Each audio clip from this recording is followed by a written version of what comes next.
Nós falamos já sobre muitas coisas. Não estou fazendo aqui com vocês um estudo em sequência, que a pessoa que vai vir no dia seguinte tem que ter vindo no primeiro ou no segundo, acompanhando toda a série. A gente não está fazendo isso, não estamos nos preocupando com o que as pessoas estão ouvindo em cada dia. Eu acredito que cada coisa que está sendo dita acrescenta mais uma pedrinha, mais, vai colocando ali, edificando o conhecimento da gente nessa área.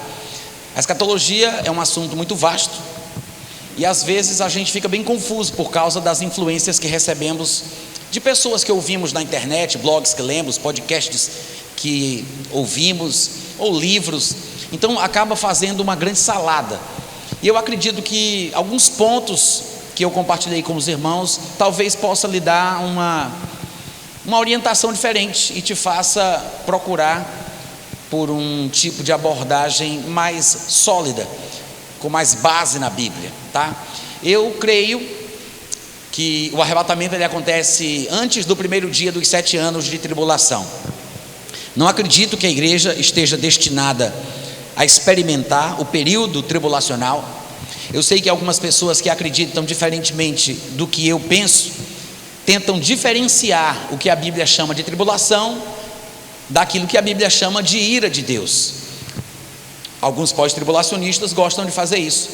Eles dizem que a tribulação é uma coisa e a ira de Deus é outra coisa. Então, por causa disso, alguns deles, aqueles que pensam assim, concordam que Deus não nos destinou para a ira, porque eles acreditam que a ira é uma coisa diferente do período da tribulação. Eu não sei exatamente como é que eles conseguem fazer esse tipo de malabarismo teológico para distinguir a manifestação da ira de Deus deste período que não tem igual, do qual a Bíblia fala em diversos lugares que nunca houve nem jamais haverá.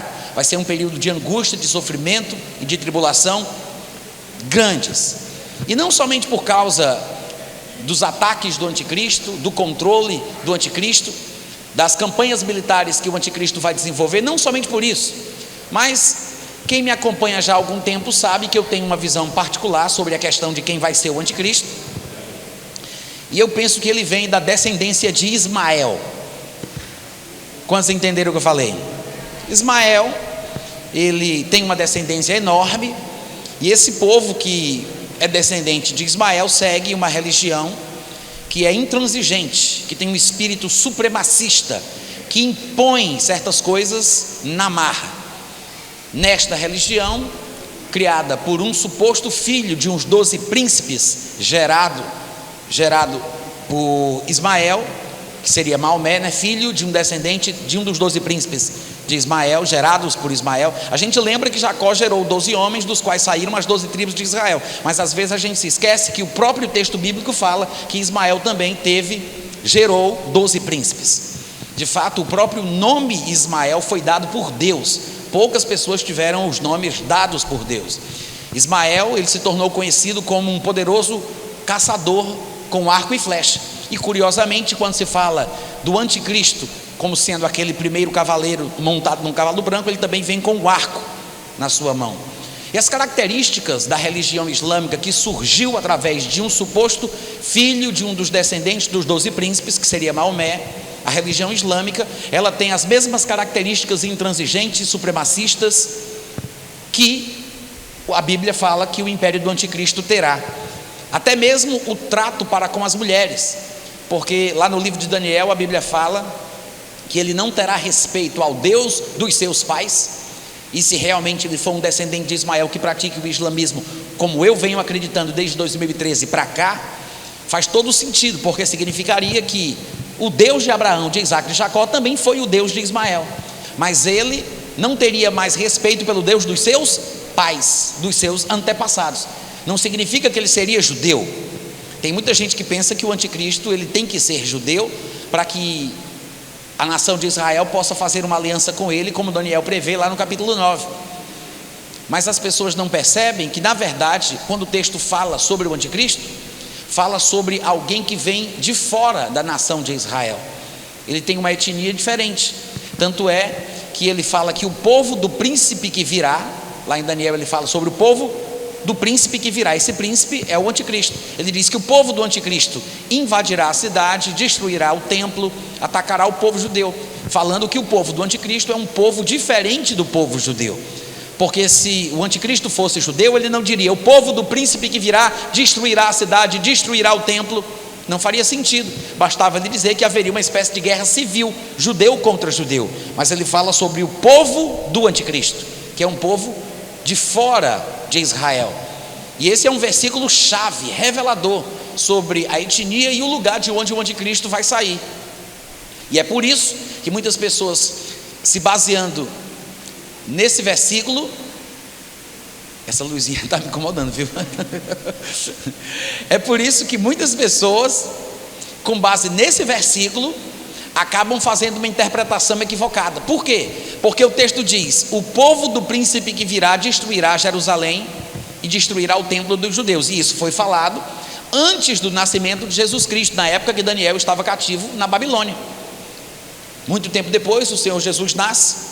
Depois que o Senhor Jesus vive, morre, vai ao céu, alguns anos depois, há a invasão de Jerusalém, a cidade é destruída, o templo também, e aí alguns estudiosos concluem que o povo romano é o povo do anticristo, porque o texto estava falando que o povo do anticristo destruiria a cidade de Jerusalém e o templo judeu. E de fato, no ano 70, Jerusalém foi invadida por legiões romanas. Então as pessoas concluíram, muita gente boa, pregadores responsáveis, teólogos conhecidos no mundo todo, chegaram à conclusão de que o anticristo só poderia vir de Roma, porque o Império Romano invadiu, né? Mas na verdade tem um pequeno mistério ali, né? Tem um segredinho ali.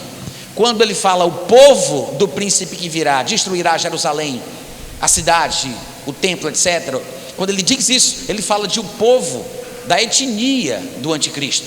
Ele não está falando do povo cuja cidadania seria igual à do anticristo. Tem uma diferença entre cidadania e etnia.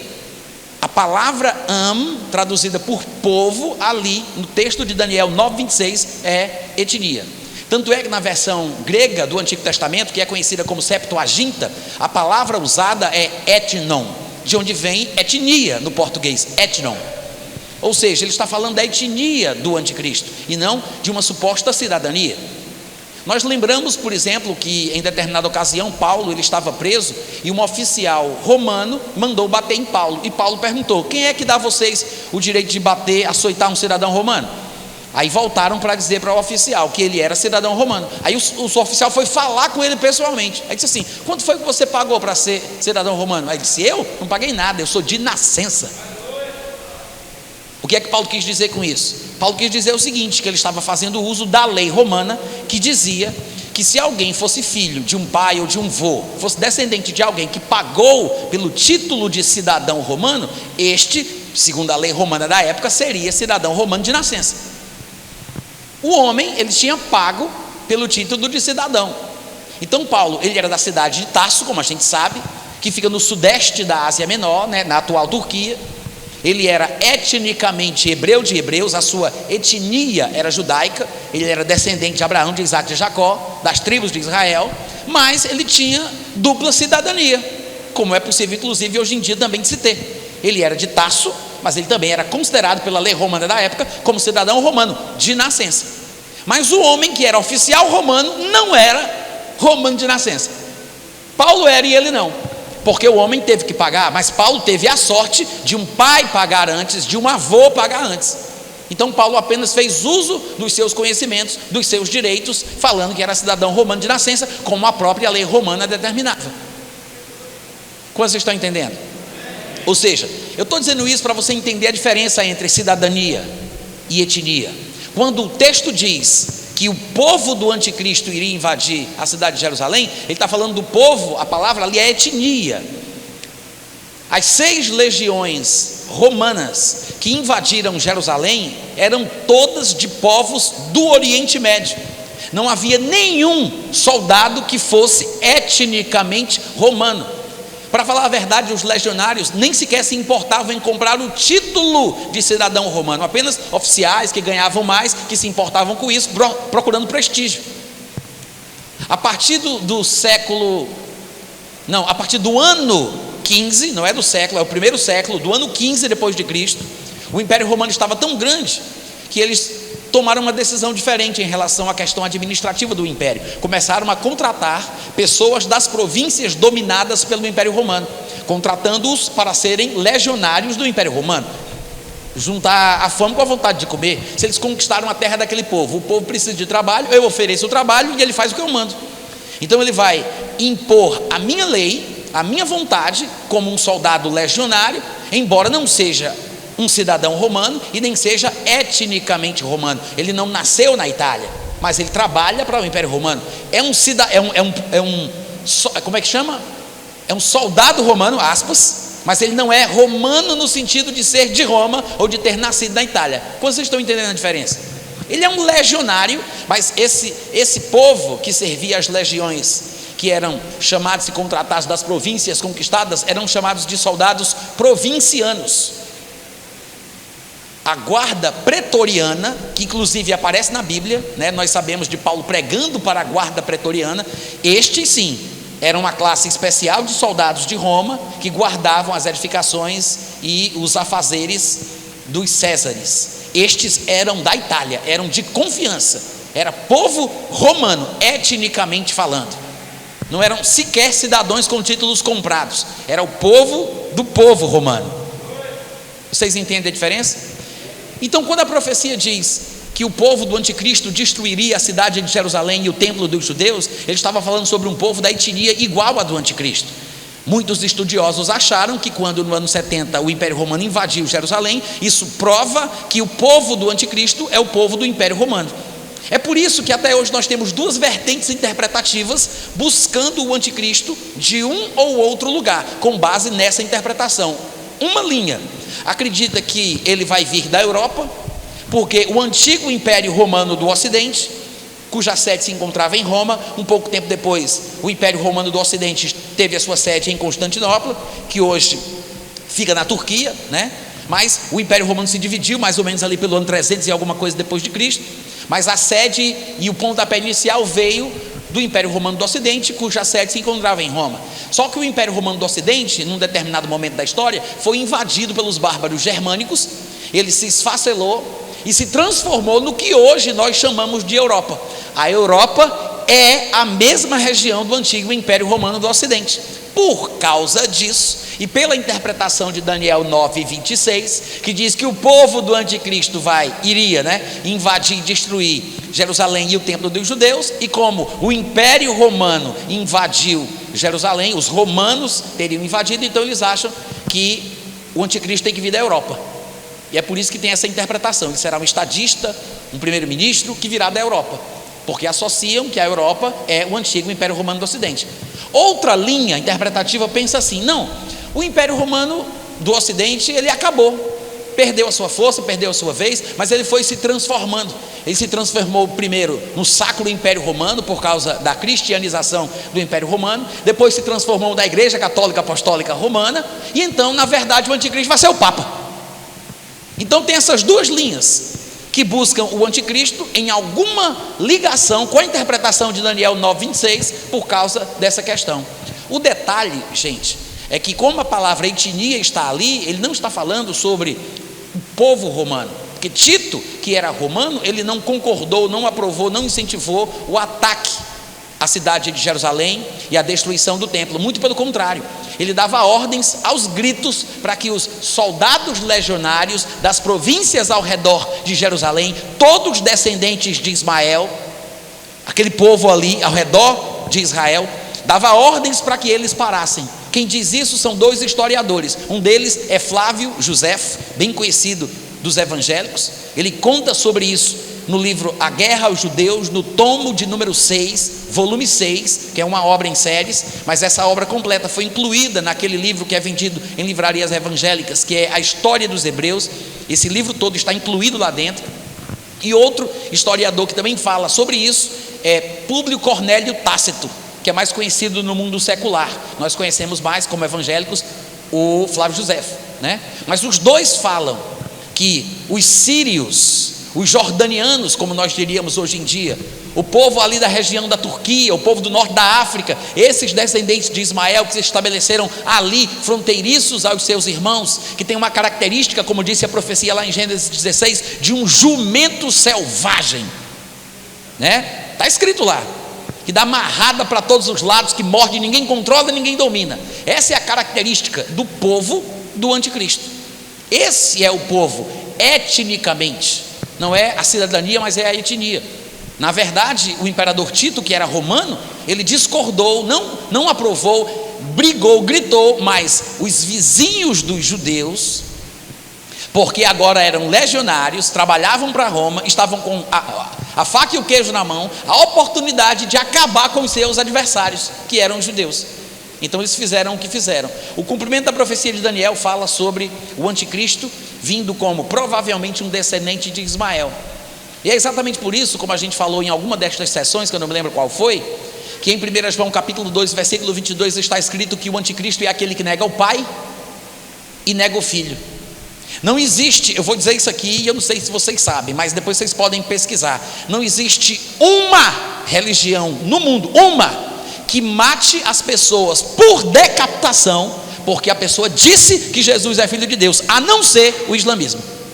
Não existe nenhuma. E em 1 João 2,22 ele fala que este é o anticristo, o que nega o pai e nega o filho, nega que Deus é pai de Jesus e nega que Jesus é filho de Deus. É uma das características. Não somente isso, como eu estava falando aqui mais cedo, Daniel disse, ele não terá respeito ao Deus dos seus pais. Algumas versões colocam deuses, algumas versões, a minha mesmo coloca assim lá em Daniel, ele não terá respeito aos deuses dos seus pais. Mas se você for procurar o sentido da palavra, é Elohim, que ao pé da letra, em alguns contextos, até poderia ser traduzida como deuses, mas na verdade ele está falando sobre o Elohim, que na grande maioria é o Todo-Poderoso. Na maioria das vezes no Antigo Testamento, quando aparece essa palavra, é traduzido por Todo-Poderoso. Alguns tradutores da Bíblia talvez não tenham entendido o que significava aquilo e traduziram de forma equivocada. O anticristo ele não vai ser judeu, ele vai ser um inimigo do povo judeu, vai ser um oponente, um adversário. Ele vai atacar a terra de Israel, ele vai tentar matar os judeus, aniquilá-los, ele vai tentar se apossar da terra, do templo, das riquezas, assim como outros reinos seculares, pagãos, fizeram ao longo da história. Lembra do sonho de Nabucodonosor, quando ele viu aquela estátua que representava uma sucessão de impérios pagãos? Todos os imperadores dos reinos mencionados na estátua eram pagãos. Nabucodonosor, depois no Império Medo-Persa, depois no Império Grego, todos pagãos. O anticristo não vai fugir à regra, ele não vai ser judeu. Até porque o anticristo ele não vai entrar em Jerusalém, ele não vai entrar no templo porque vai ser aclamado ou recebido com palmas pelos judeus. Vocês estão me ouvindo, gente? Ele vai usurpar uma posição não é dele, vai fazer guerra contra os povos e vai invadir a terra maravilhosa, como Daniel fala que é a terra de Israel. Então o anticristo provavelmente ele vem dessa linhagem. E é por isso que eu estou tentando dizer isso várias vezes, não estou conseguindo porque eu estou entrando em outro assunto, mas vou repetir. Lá em Daniel ele diz, ele não terá respeito ao Deus dos seus pais, nem ao desejo das mulheres. De vez em quando alguém diz, mas isso aí não significa que ele vai ser homossexual? É verdade, tem interpretações que defendem essa linha de pensamento. O pessoal vê a agenda LGBT do mundo atual, do mundo moderno, e vê como é forte essa questão, né? A filosofia, a política, a luta social, a tentativa de impor na cabeça do povo, é quase uma espécie de ditadura, né? Ditadura de opinião, ditadura de pensamento. E o pessoal pensa, isso só pode ser uma característica do império do anticristo. Então vem esse versículo e diz, está vendo aí? Provavelmente ele vai ser homossexual, porque diz que ele não terá respeito ao Deus dos seus pais, nem ao desejo das mulheres. Só que é diferente você dizer que o anticristo não vai ter desejo por mulheres e dizer que ele não tem respeito ao que as mulheres querem, que é isso que o texto diz. Em outras palavras, ele não vai ter respeito ao Elohim dos seus antepassados e nem vai ter respeito ao que as mulheres desejam, ao desejo das mulheres. Ou seja, a mulher na visão do anticristo, na religião do anticristo, vai ser desprezada, diminuída, usada como objeto. Quando você vê como é que a mulher é tratada no mundo islâmico, e nós sabemos que há uma diferenciação de país para país, né? Existem alguns lugares que são mais abertos, mais evoluídos. A mulher, inclusive, já está ganhando força na sociedade islâmica em alguns países que são mais abertos, como por exemplo na Arábia Saudita, a mulher agora pode dirigir. Um dia desse, vocês viram a notícia que passou no jornal? Alguém viu aqui? Alguém viu? Falou que as mulheres agora poderiam dirigir, o que foi um escândalo no mundo islâmico, saibam vocês, porque a mulher não só não pode dirigir, como ela não pode saber ler e escrever. Ela não pode ser uma pessoa bem-sucedida, ela não pode se destacar. A mulher não pode viajar sozinha de uma cidade para outra, ela tem que ser acompanhada por um homem da família, que seja irmão, pai ou marido. E a mulher, de vez em quando faz alguma coisa errada, tem que apanhar com uma varinha, um pedaço de pau, que eu não sei o nome técnico lá que eles usam. Mas um dia eu vi num programa televisivo islâmico um líder religioso explicando a importância de você bater na sua mulher. Um pauzinho assim, ele mostrou o pauzinho lá no programa. Aí ele, querendo mostrar o lado espiritual e romântico da coisa, ele disse: mas isso é uma coisa muito íntima, muito profunda entre você e a sua esposa, então não faça isso em público, vá para o quarto, se tranquem os dois. Aí ele diz: mas lembrando o que o profeta falou, todas as pancadas não podem quebrar os ossos e nem criar hematoma. Já parou para pensar num negócio desse, gente? Tem um ditado turco que diz assim: bate na tua mulher todos os dias. Se você não sabe por que, não se preocupe, ela sabe. Para vocês terem uma noção de como é que é o sistema em relação às mulheres. É exatamente por isso que os sunitas têm 4 mulheres, porque não tem problema nenhum. 4 mulheres. Aí os xiitas dizem: isso é um absurdo, isso é totalmente profano, isso não é correto. Aí o que é que os xiitas fazem? Tem uma mulher, mas eles podem se divorciar e conseguir uma nova mulher a cada mês. Se um homem se mata, se explode, um desses jihadistas, né, mujahidins, se eles se matam, se explodem para matar infiéis, se eles se explodem, se eles morrem para matar outros, ele recebe 70 virgens no céu. Sabe como é o céu do muçulmano? 70 virgens, que ele diz: virgina uma, passa para a segunda, e a primeira volta a ser virgem de novo, porque eles acham que o sexo é o paraíso. Não só isso, ele também recebe um rio de cachaça,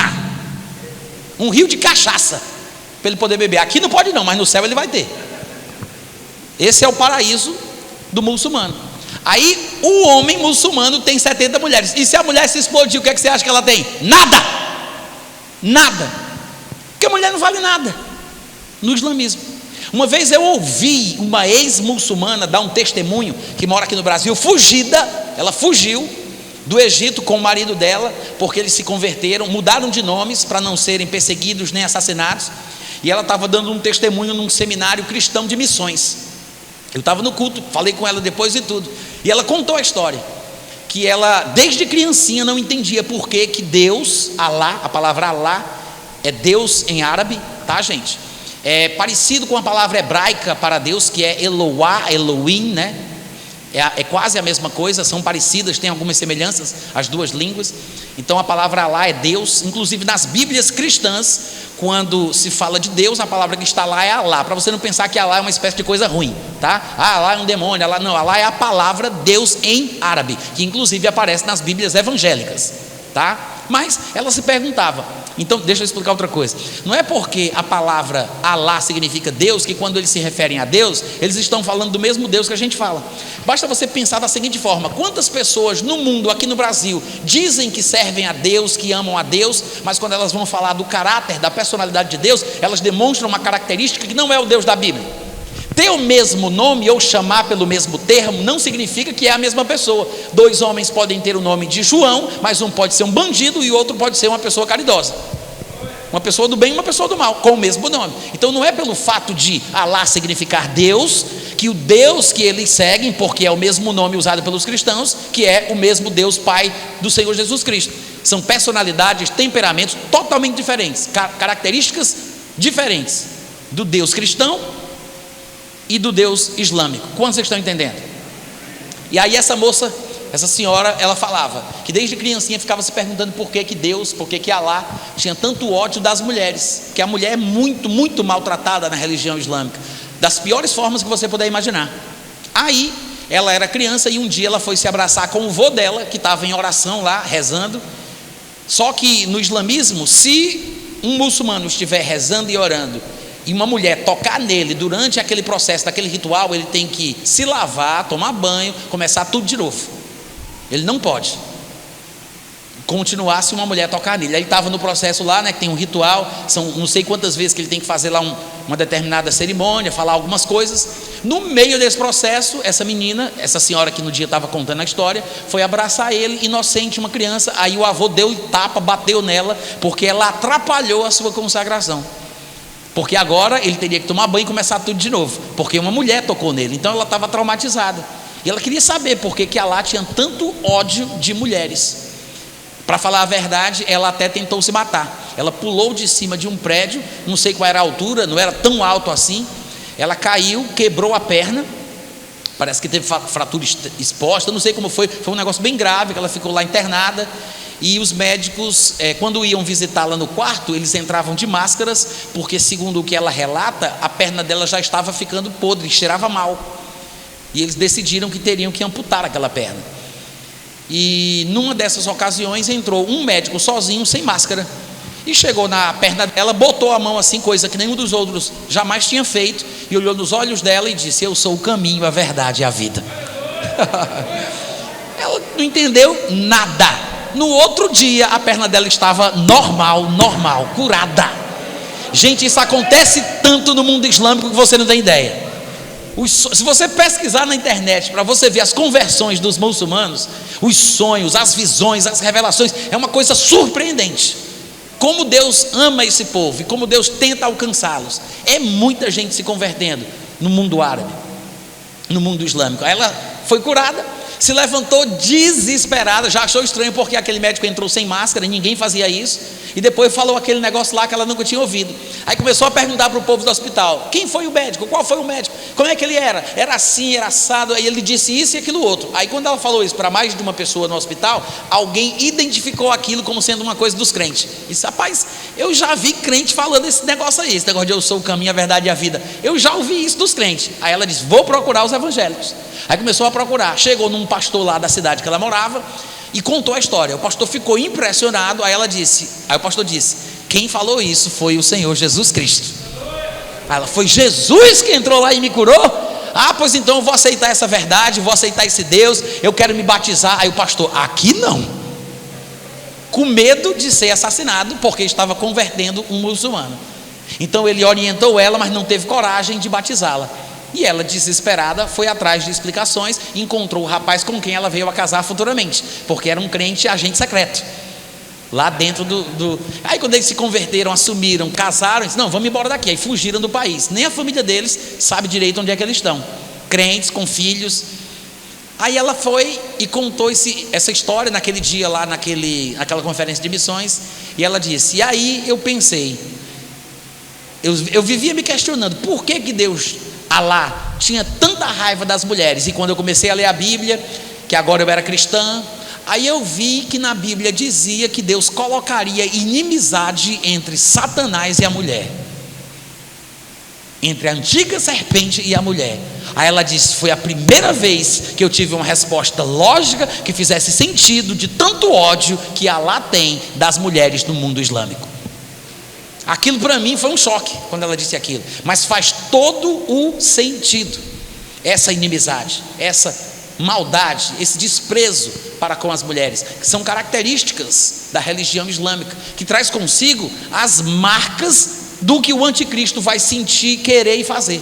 A mesma coisa, a obsessão dos muçulmanos contra o povo judeu. Você já viu nos noticiários como é que são? Parece que foi ontem, não foi? Ou foi antes de ontem que Gaza estava soltando mísseis para a terra de Israel? Não foi? É o tempo inteiro assim, gente. É o tempo inteiro assim. É esfaqueamento, é carro para cima de não sei quem, é bomba, é tiro, é isso, é aquilo. É o tempo inteiro, o tempo inteiro. É uma tensão, você não tem ideia. E essa obstinação, ela não vai parar nisso não. Vai chegar um momento em que o anticristo finalmente vai invadir a terra de Israel, como já está previsto na Bíblia. Se eu não me engano, hoje pela manhã nós mencionamos inclusive uma passagem onde o próprio Jesus diz isso. Lá em Mateus 24:15 ele diz: quando vocês verem o abominável da desolação, do qual já falou lá o profeta Daniel, quem leu o livro de Daniel entenda. Isso, quando vocês verem que o abominável da desolação entrou, invadiu no lugar santo, quem estiver na Judéia, meu irmão, nem fique, fuja, corra. Por quê? Por causa da obsessão, do ódio que ele e os seus comparsas têm pelo povo judeu. Essa inimizade existe desde sempre. Esse povo ao redor dos israelitas, dos judeus, sempre foram seus inimigos. É de lá que vai surgir o anticristo, gente. É de lá que vai surgir o anticristo. Tanto é que se você vai ler, por exemplo, o livro de Apocalipse, no capítulo 2, versículo 13, quando Jesus manda a João escrever cartas para a igreja, para as igrejas da Ásia Menor, há uma delas, chamada Pérgamo, que fica na costa oeste da Turquia, né, já chamada de Ásia Menor naquela época. Hoje em dia é a costa oeste da Turquia.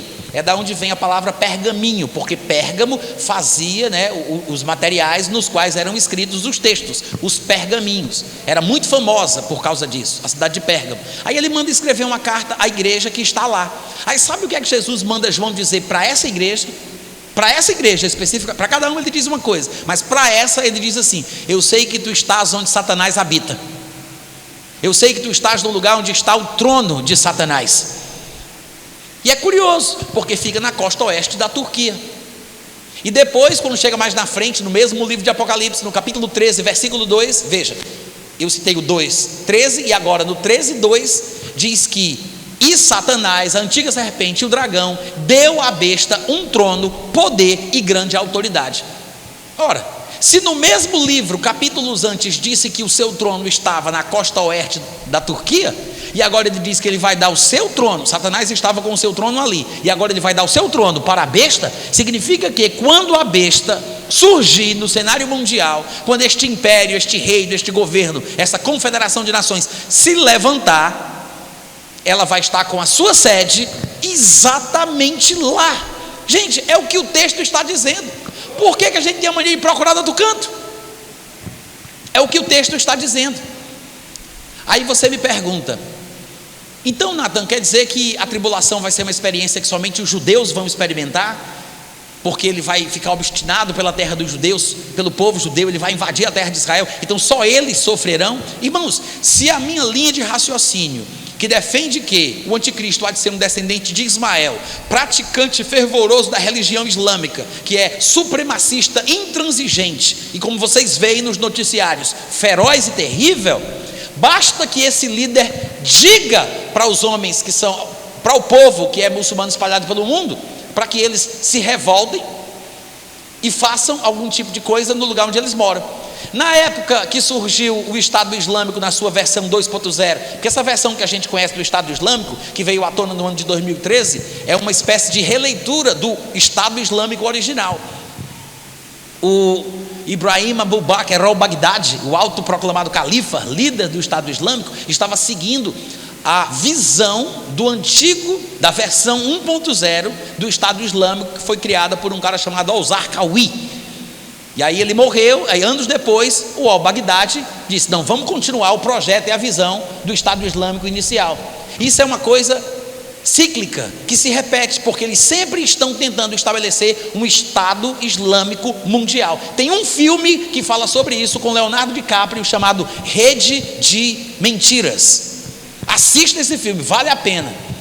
É um filme ficcional, mas pode ter certeza que todo filme, para ser verossímil, para passar credibilidade, ele precisa fazer uma pesquisa embasada em fatos, para que as pessoas possam se impressionar, se envolver e entender. Há uma lógica naquele filme. Pode assistir sem medo, você vai entender um pouco. Existem vários filmes que retratam a realidade do mundo islâmico, como é que as coisas realmente são, tá? E esse é um deles. E o Abraim Ibrahim Abu Bakr al-Baghdadi surgiu, se autoproclamou califa, não sei se vocês vão lembrar disso, mas ele gravou fitas, gravou vídeos e os vídeos se espalhavam. O Estado Islâmico começou a publicar revistas eletrônicas com informações de como estava o andamento do Estado Islâmico que estava se estabelecendo ali naquela região, e ele começou a conclamar todos os crentes a assassinarem os infiéis onde quer que eles estivessem. E aí começaram a surgir ataques terroristas e lobos solitários em diversos lugares do mundo, metralhando, esfaqueando e atropelando os cidadãos das nações onde eles moravam. Em outras palavras, se o anticristo vier a ser um descendente de Ismael, praticante dessa religião, como eu penso que será, ainda que o seu foco esteja ali no Oriente Médio, especialmente para com a terra de Israel, nada impediria de que ele desse comandos, instruções, orientações, para que no mundo todo, os que querem praticar o jihadismo, toquem o terror nos lugares onde eles estão. Como vocês estão entendendo? Ou seja, a tribulação seria generalizada em todos os lugares do mundo.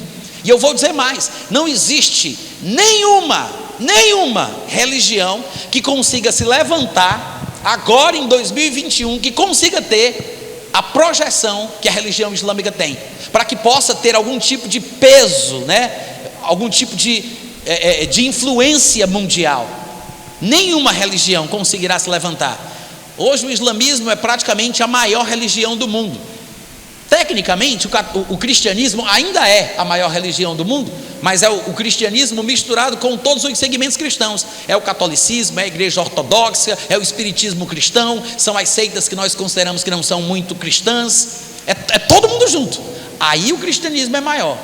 Mas o islamismo, depois disso, é a segunda religião que vem ali, beirando a liderança, se não já tiver passado, porque eles têm consciência de que eles conseguem ganhar o mundo através da procriação.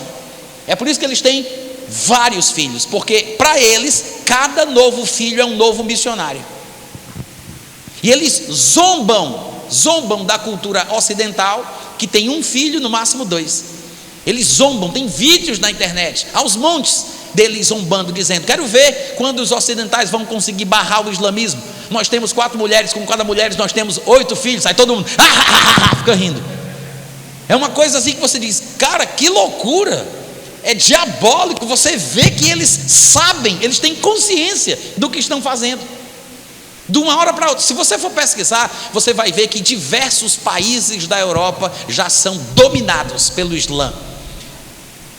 Eu sei que a nação francesa não gosta desse tipo de propagação, de divulgação, mas é um fato. Existem regiões na França que são no zones. Você não pode entrar, a polícia não pode entrar. São áreas que são patrulhadas pelo grupo islâmico. Então, a roupa tem que ser adequada. Você não pode beber, você não pode fazer isso, você não pode fazer aquilo. Quem entrar lá dentro e desrespeitar qualquer regra de conduta, de comportamento ou de moral defendida pelo islamismo vai ser punido pela própria milícia islâmica. E vocês aqui do Rio de Janeiro podem entender mais ou menos como é que isso funciona, hein? Uma espécie de controle, como se fosse um poder paralelo ao país, que não tem jeito. É um câncer que se estabelece ali naquela sociedade, e ele se prolifera, e a nação não sabe mais o que fazer, pois existem vários lugares na Europa que são totalmente controlados pelos muçulmanos, totalmente controlados, e a coisa está ficando cada vez pior, e é a única religião do mundo que diz que tem que decapitar quem disser que Jesus é filho de Deus, porque Deus não tem filho. Todos os dias, quando eles vão rezar, eles dizem: Alá nunca gerou, Alá nunca foi gerado. Alá nunca gerou, Alá nunca foi gerado. Alá nunca gerou, Alá nunca foi gerado. Por quê? É para dizer: Deus não é pai, Deus não é filho, Deus nunca gerou ninguém, Deus nunca foi gerado. Porque no cristianismo é crença comum que Jesus é Deus. E como é que ele é filho de Deus e é Deus, e essa coisa eles não entendem, e eles acham isso uma blasfêmia gritante. E quem disser que Deus é pai de Jesus merece morrer, não de qualquer jeito, mas por decapitação, porque é o exemplo de Maomé que eles querem seguir. Maomé, numa noite só, com a sua mãozinha linda que Deus lhe deu, ele decapitou 700 judeus, da noite até o raiar do sol, numa noite só. Ele decapitou 700 homens. E todos querem ser como Maomé, imitar Maomé, que é o padrão. É por isso que no mundo islâmico, em alguns lugares, quando eles têm mais liberdade de seguir a Sharia, a lei islâmica, os princípios do Alcorão, eles acabam permitindo casamentos de homens velhos de 70 anos de idade com crianças de 12, 10, 9 anos. Vocês sabiam disso? Quem aqui sabia disso? É um absurdo, gente. É um absurdo. Não terão respeito ao desejo das mulheres. É o desprezo total para com a mulher. E aí, quando surge algum debate, porque esses muçulmanos também se infiltram em nações ocidentais, e quando eles são convocados a discutir, a debater sobre o assunto, para você ter uma ideia, se alguém tem coragem de dizer, mas Maomé era pedófilo, Maomé, ele teve relações sexuais com a mulher, com a menina Aisha, né? Quando ela tinha 6 anos de idade. Aí o povo que defende a história de Maomé, os muçulmanos defensores, articulam dizendo assim: não, você está equivocado. Maomé aceitou que ela fosse prometida para ele quando ela tinha 6 anos, mas ele só teve relações sexuais com ela quando ela fez 9. É a defesa islâmica. Vocês perceberam o absurdo da coisa? É a defesa islâmica. Aí eu pergunto para vocês, gente, isso não é o diabo purinho, não? Hein? É ou não é o diabo purinho? E sabe o que é pior? O mundo está refém do politicamente correto. O mundo está refém. Ninguém tem coragem de falar a verdade. Ninguém tem coragem de ousar peitar esse avanço, essa arbitrariedade, essa intransigência. Os líderes, os governantes têm medo do que eles podem fazer. Quando eles entram numa nação e são em menor número a quantidade de pessoas daquele país, eles fazem, protestos pacíficos. Quais são os protestos pacíficos? Eles vão para as grandes avenidas daquela cidade, né, aos montões, e ficam naquela formação de prostração e ficam ali se curvando por horas. Ninguém consegue mais passar, os carros têm que ficar parados, ninguém ousa tirar eles dali, ninguém faz isso, e eles ficam lá por horas. É o protesto pacífico.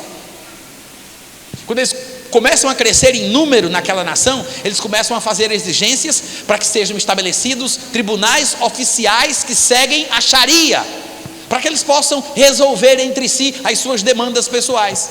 Decapitação de mão de ladrão, açoite de alcoólatra em praça pública, apedrejamento de mulheres adúlteras e por aí vai. Aí as nações ficam encurraladas, né? Os líderes não sabem o que fazer, algumas acabam cedendo. Não é um tribunal só para eles, para o povo deles, não tem nada a ver com a gente, não vamos interferir não, vamos respeitar as diferenças, né? Vamos liberar. E assim vai aumentando. Quando eles são em bom número, grande número, eles começam a fazer ataques claros contra a liderança do país e começam a dizer que aquela nação precisa pagar pelos pecados que comete, e que a liberdade de opinião que aquele país dão para eles só serve para eles falarem que eles não prestam, porque o homem não pode ter liberdade de opinião, ele tem que ser escravo, submisso ao que Alá determina. De fato, a palavra Islã não significa paz, como alguns de vocês podem ter já ouvido falar, significa submissão. O muçulmano é um submisso às ordens e determinações de Alá, de forma arbitrária, e não há meio termo, ou obedece ou morre, simples assim.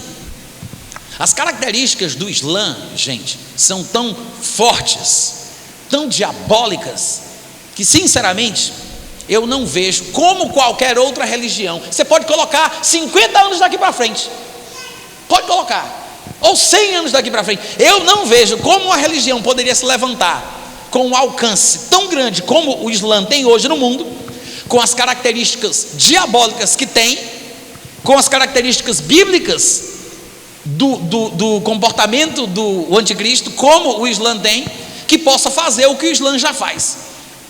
Porque nós sabemos que o anticristo ele vai ser um ser religioso, com convicções religiosas, um homem devoto, ele vai ter um Deus, e é com o auxílio desse Deus estranho que ele vai fazer guerra contra as fortalezas. Ele vai ter uma motivação religiosa para atacar, para matar, para punir.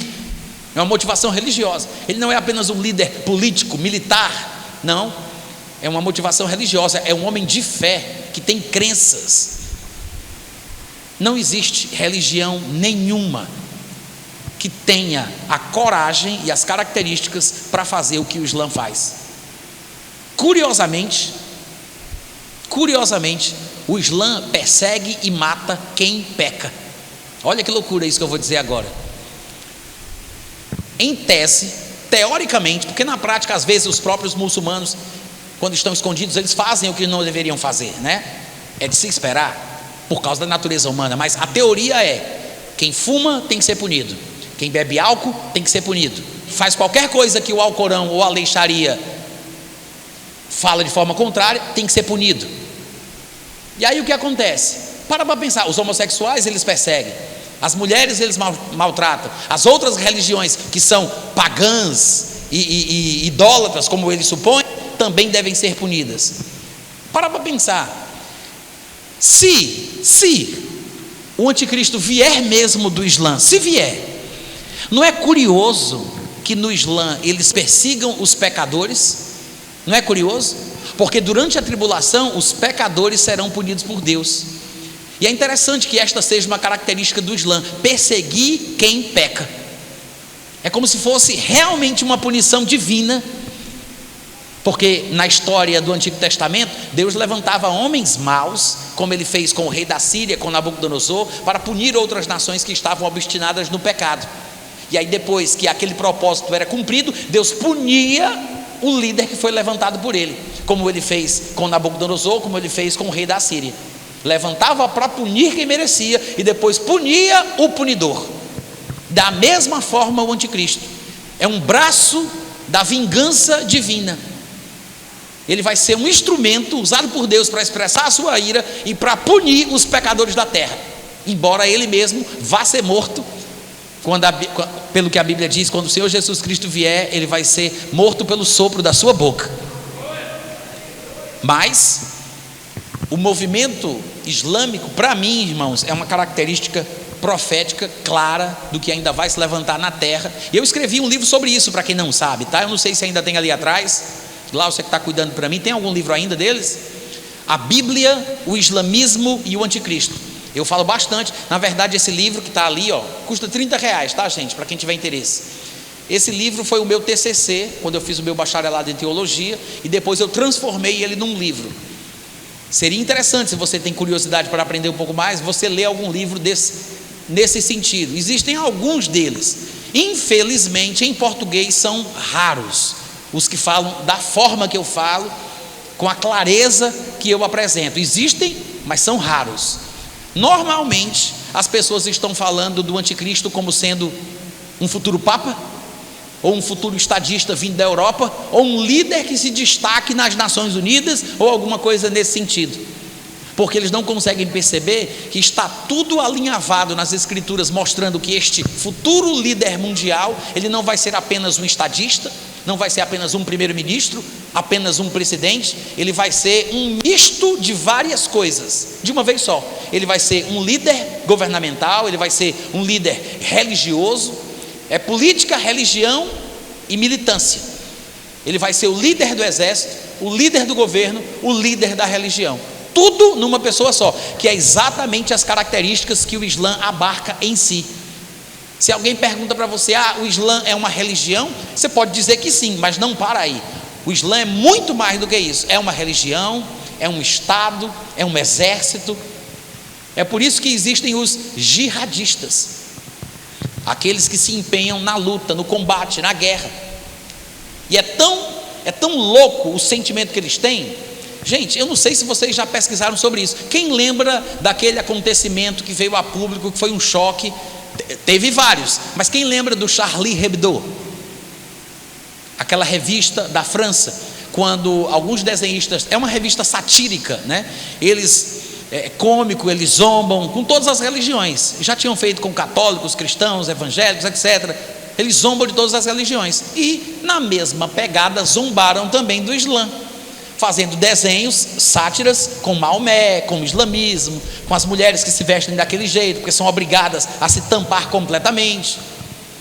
E aí, o mundo islâmico, obviamente, ficou com ódio. O que foi que eles fizeram? Não sei se vocês sabem dos detalhes do ataque ao Charlie Hebdo. Eles entraram lá armados, prontos para morrer. Eles não foram lá para tentar matar e fugir, não. Eles até tentam fugir, mas eles sabem que vão morrer. Eles vão para morrer. Aí eles chegam lá, aí perguntam: quem fez o desenho tal? Desse jeito. Quem fez o desenho tal? Quem fez? Aí o pessoal começa a falar. Aí ele faz ali dentro do escritório. Aí o pessoal sai correndo em aquele desespero. Aí ele sai correndo na rua, atira na cabeça de um, atira na cabeça do outro, atira na cabeça do outro. E no final, alguns deles se matam, outros são assassinados pela polícia. Mas esse é o comportamento padrão que você vai ver repetidamente. Lembra quando decapitaram James Foley, que era um humanista de esquerda, que vivia defendendo os postos palestinos e atacando o governo de Israel, sempre tuitando contra o governo de Israel e defendendo a causa palestina, que na verdade são descendentes de Ismael, praticantes do islamismo, todos eles. E aí esse James Foley, que era pró-islã, defensor da causa islâmica, estava fazendo matérias no Oriente Médio, e sabe o que aconteceu? O Estado Islâmico sequestrou James Foley, capturou James Foley, e aí levaram ele lá para o cativeiro, fizeram encenações com ele, até no dia que finalmente foram levá-lo à decapitação. Você já viu algum vídeo dessas decapitações do Estado Islâmico?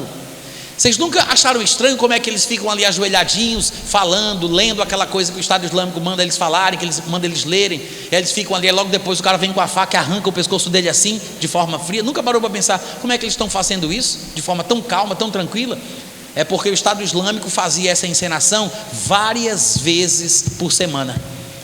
Vamos lá ensaiar, como é que você vai fazer? Vamos lá treinar. Ele ia, levava, treinava, colocava a câmera, aí ele lia, falava, aí se levantava, volta para casa, aí vai. Então ele nunca sabia quando ele ia morrer.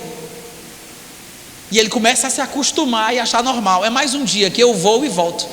E todas as vezes ele ia, gravava, falava, voltava, ia, gravava. Não foi só ele não, vários foram decapitados assim, com mensagens ao governo dos Estados Unidos, com mensagens ao Barack Obama, que eles acham que os Estados Unidos são uma espécie de grande satã que fica influenciando o mundo islâmico para cometerem aquilo que é errado.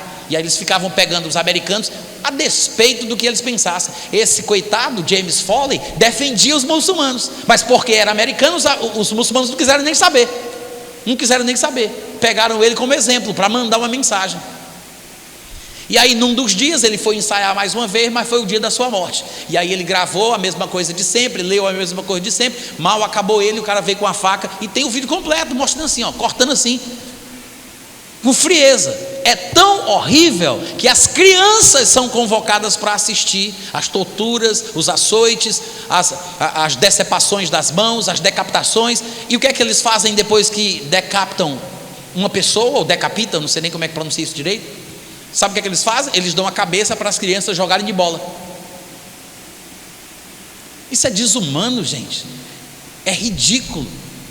Eles tratam os outros que não são muçulmanos da pior forma possível. Não tem uma religião no mundo que tem essas características. Vocês estão me ouvindo?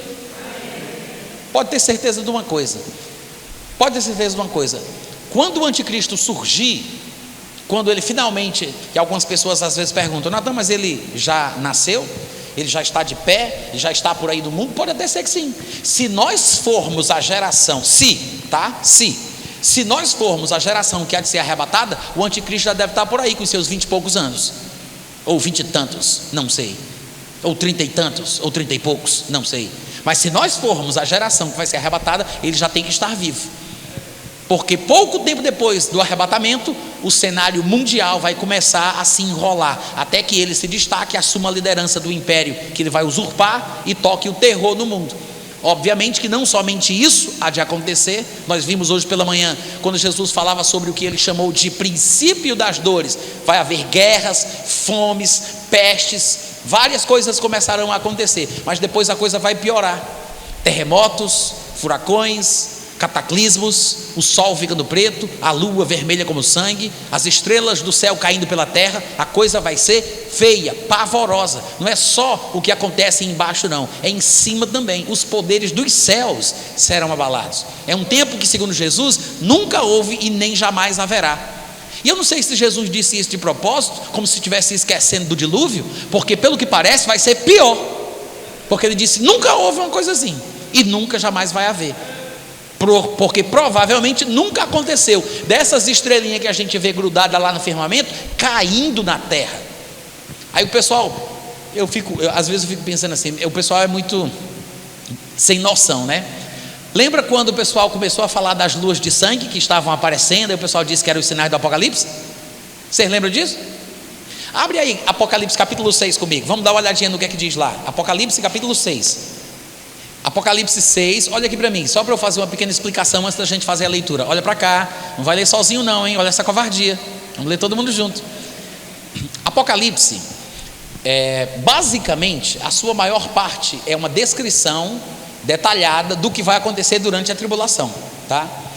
É uma sequência de eventos que transcorrem ao longo do rompimento de 7 selos, do soar de 7 trombetas e do derramamento de 7 taças. Sim, a igreja aparece no livro de Apocalipse, mas apenas nos 3 ou 4 primeiros capítulos. A palavra igreja está lá, nesses 3 capítulos, por 30 e tantas vezes, mas dali para frente desaparece. A palavra igreja só volta a aparecer lá no capítulo 20 ou 19. Então, do capítulo 5 até o capítulo 19, que é quando Jesus volta com os santos, a igreja não é mencionada, o nome igreja não aparece. Os protagonistas do período da tribulação, descrito por Apocalipse, do capítulo 5 até o capítulo 19, são aqueles que são chamados no livro de os habitantes da terra, ou os que vivem sobre a terra. A igreja já não está mais presente.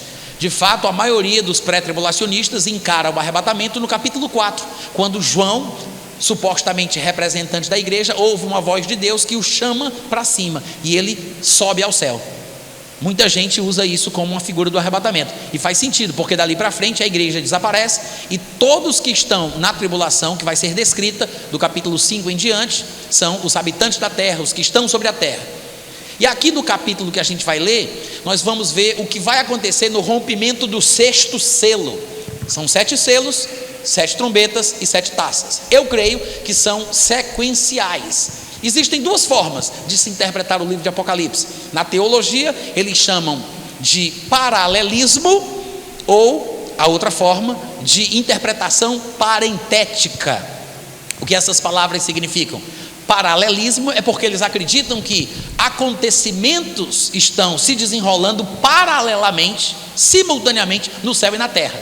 Então, alguns capítulos de Apocalipse estariam descrevendo o que está acontecendo no céu, na mesma hora que capítulos que virão depois estão descrevendo o que está acontecendo na terra. Para eles, a interpretação é paralelista, tá? Eu penso que a interpretação mais coerente, que é a parentética. Por que parentética? Vem da palavra parênteses, né? Se você faz uma determinada declaração, você diz, não, deixa eu abrir um parênteses aqui. Aí você explica o que você falou, fecha o parêntese e volta a narrar a história na sequência. Então, estes capítulos que vêm depois, não seriam capítulos que vão descrever coisas que estão acontecendo em paralelo com os capítulos anteriores, porque os anteriores, no paralelismo, estariam acontecendo no céu, enquanto paralelamente outras coisas estão acontecendo na terra. Na visão parentética, são parênteses explicativos de coisas que foram relatadas nos capítulos que vieram antes. Quantos entenderam? Alguns parênteses que são abertos são longos, mas depois se fecham e se volta à narrativa sequencial dos acontecimentos. Em suma, o Apocalipse seria uma descrição do período da tribulação, na sua maior parte.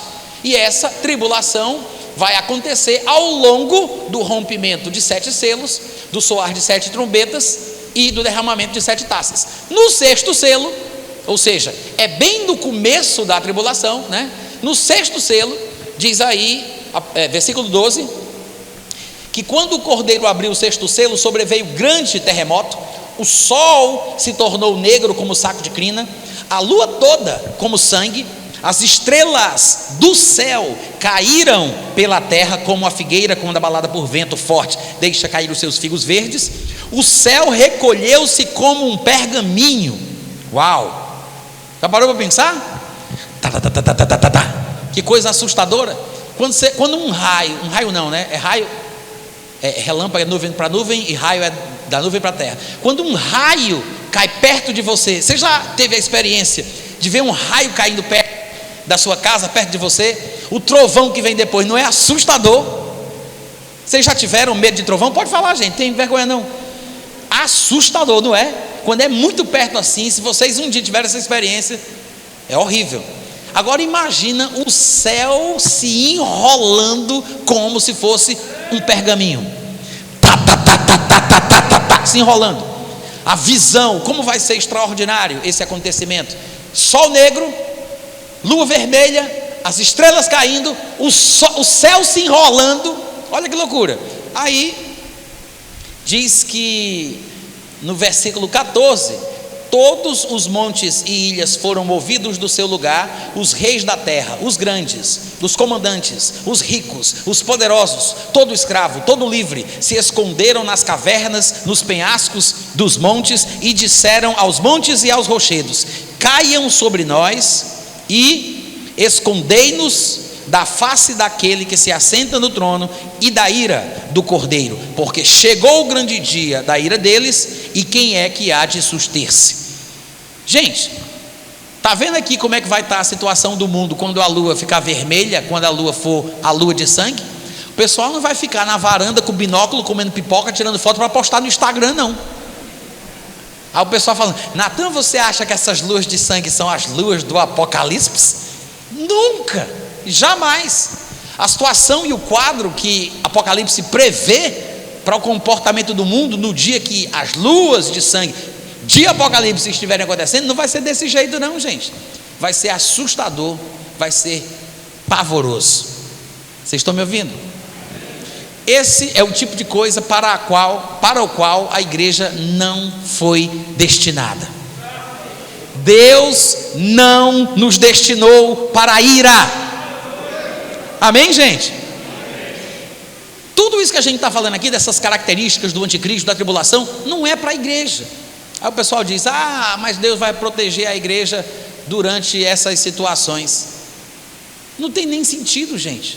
Não tem nem sentido. O próprio contexto do mundo é contrário ao que realmente Deus tem para nós. Não faz sentido a igreja ter que passar por isso. Para quê? Por quê? Qual é a necessidade? Aí alguém diz assim: Natan, mas se Deus for tirar a igreja antes da tribulação, Deus vai ter que pedir desculpa aos primeiros cristãos do primeiro século, porque foram assassinados pelo Império Romano, foram crucificados, foram usados como tochas, jogados às feras. Se Deus permitiu que a igreja primitiva fosse perseguida e assassinada e passasse pela tribulação que eles passou, e Deus vai tirar a igreja dos últimos tempos para não passar pela tribulação, então Deus vai ter que pedir desculpa. Vocês já ouviram esse argumento ridículo de alguns pós-tribulacionistas? Não? Nunca ouviram isso? É porque vocês são abençoados demais, né? Mas tem gente que fala isso. Só que eles não entendem que não é uma questão de ser melhor ou ser pior. É uma simples questão de ser o momento em que o arrebatamento tem de acontecer. Quando Jesus Cristo veio à terra e as pessoas tiveram a oportunidade de conhecê-lo pessoalmente, essas pessoas eram melhores, mais favorecidas, mais abençoadas porque viram Jesus? Gente, não tem nada a ver uma coisa com a outra. Foi a época em que Jesus Cristo teve que se manifestar. Quem viveu com ele viveu, quem conheceu ele conheceu. Mas Jesus disse: mais bem-aventurados são aqueles que não viram e creram, incluindo os seus discípulos que não tinham visto ele ressuscitado, mas creram nas palavras das mulheres que disseram que ele estava vivo. Como também o princípio se aplica a todo aquele que não viu dos tempos atuais, mas que creem também. Não é uma questão de ser melhor ou pior, é uma questão de Deus ter uma agenda onde coisas hão de acontecer, e quando chegar o tempo daquela coisa acontecer, quem estiver naquela geração vai experimentar, seja aquilo bom, seja aquilo mal. Não é uma questão de Deus amar mais ou amar menos. Não tem nada a ver uma coisa com a outra. Vocês estão entendendo? Eu costumo assistir as pregações de um norte-americano chamado Andy Woods. E ele disse que quando era bem novinho convertido, ele chegou para o pastor dele com muitas dúvidas nessa área de escatologia. E parece que o pastor dele não pregava muita coisa sobre esse assunto, mas ele estava muito curioso. E aí ele chegou para o pastor e perguntou: pastor, eu queria que o senhor me ajudasse, eu estou estudando escatologia e estou vendo aí, tem um negócio aí de pré-tribulacionismo, pós-tribulacionismo. Aí disse que o arrebatamento é antes, é durante, é depois. Aí eu queria que o senhor me orientasse: o arrebatamento é antes ou é depois da tribulação? Aí o pastor olhou assim para o lado, viu que não tinha ninguém, aí chegou assim no ouvidinho dele e disse assim: olha, ore para que seja antes, mas se prepare caso seja depois. Não disse nada, né? Não disse nada. Mas, irmãos, nós temos base bíblica suficiente para acreditarmos que o arrebatamento é antes da tribulação. E eu vou começar a encerrar a mensagem de hoje à noite por aqui. E eu vou citar apenas alguns versículos do livro de Tessalonicenses. Além de tudo que eu já falei sobre o anticristo, sobre a tribulação, que já é uma característica que mostra do porquê a igreja não precisa estar na terra, não deve estar na terra, não faz sentido a igreja estar neste período no mundo.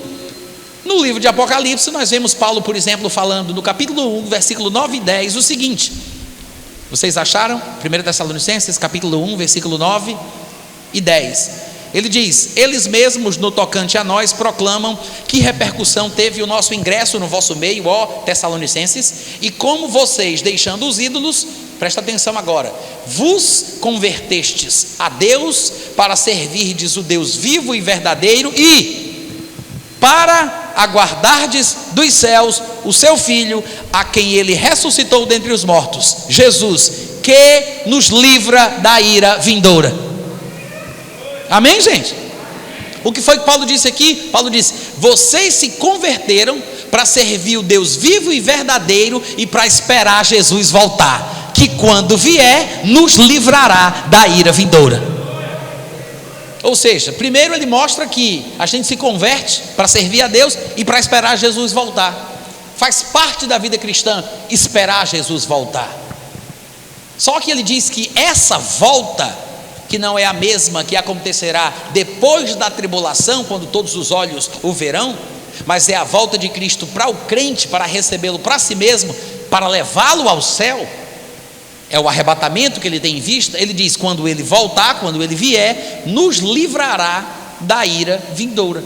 Em outras palavras, se a tribulação, que vai ser o período em que a ira de Deus há de se manifestar no mundo, o juízo divino vai cair sobre a terra, se a tribulação vem antes do encontro do crente com o Senhor Jesus, o fato de esperar Jesus voltar não me livra da ira vindoura, porque o que está implícito aqui na declaração de Paulo é que o fato de Jesus voltar, ele diz: vos convertestes para servirdes o Deus vivo e verdadeiro e para aguardar dos céus o seu Filho, que nos livra da ira vindoura. Ou seja, eu estou esperando, porque quando ele vier, ele me livrará.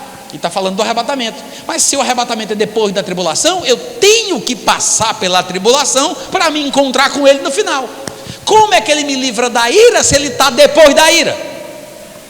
Imagina que eu vou embarcar para voltar para minha casa e o portão de embarque para mim é o portão de número 15.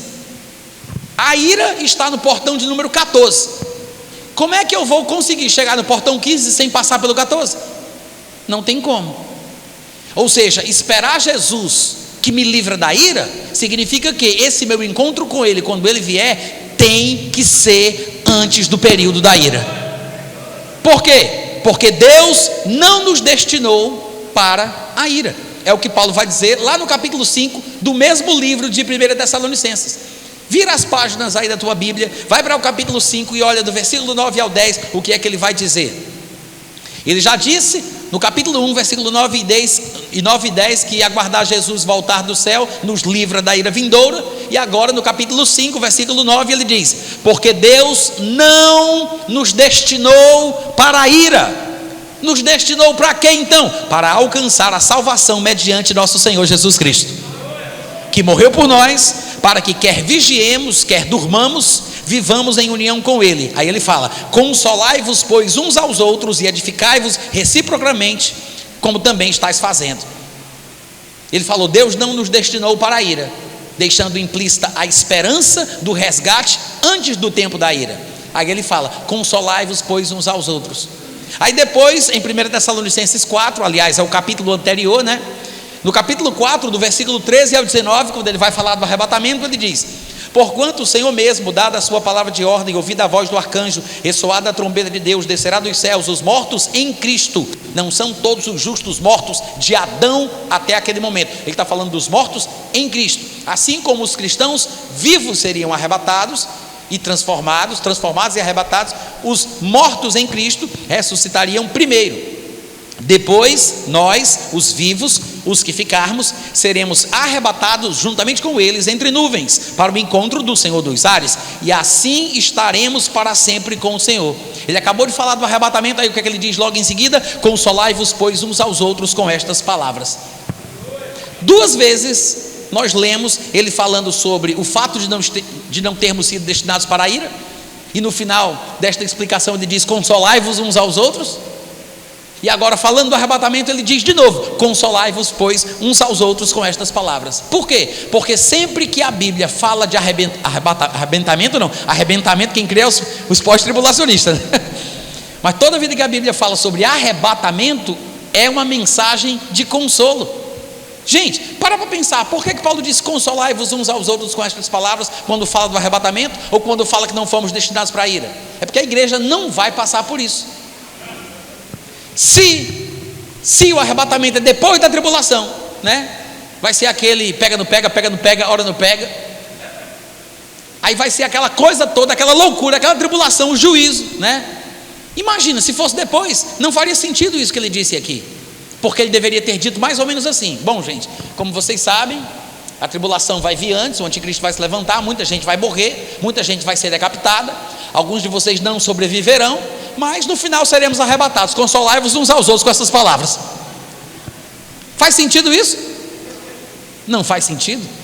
Não é compatível pedir ou falar sobre consolo para pessoas que são avisadas de que talvez percam a sua vida. É porque não há ensinamento no Novo Testamento que diga que a igreja vai enfrentar a tribulação. Para falar a verdade, não existe um versículo que prepare a igreja para viver na época da tribulação. Não há um versículo que instrua dizendo: comprem alimentos não perecíveis, se preparem com espadas, fiquem preparados para lutar, para resistir. Não há nenhuma instrução para a igreja se preparar para a tribulação. Muito pelo contrário, embora eles acreditassem que o arrebatamento seria na época em que eles estavam vivos, porque o próprio Paulo, você viu aqui, né? Ele conjugou o verbo na primeira pessoa do plural. Ele disse: depois nós, os vivos, os que ficarmos, seremos arrebatados. Ele se inclui, porque a expectativa era de que o arrebatamento acontecesse no seu tempo de vida. Da mesma forma, eles acreditavam que a tribulação também aconteceria no seu tempo de vida. A instância, a iminência do momento era o que eles sentiam, e escreveram os textos assim, e é por isso que a gente lê dessa forma e serve para a gente hoje também. O fato é que, acreditando que o arrebatamento aconteceria na sua época e que a tribulação viria logo em seguida na sua época, em nenhum momento, em nenhum lugar, nem o escritor do Novo Testamento instrui a igreja a se preparar para a tribulação. Sempre se fala da alegria e do consolo do encontro com Jesus através do arrebatamento. Agora, quando o pessoal usa textos como Mateus 24, como nós vimos hoje pela manhã, e pensam que o texto está falando da tribulação que os cristãos vão enfrentar, e não percebem que é uma palavra dirigida especificamente ao povo judeu e também aos pagãos da terra que estarão aqui depois do arrebatamento, quando eles confundem isso, aí eles acham que estas passagens dos evangelhos, ou textos do Antigo Testamento mal interpretados, que foram declarações proféticas para o povo judeu, eles acham que isso se aplica à igreja.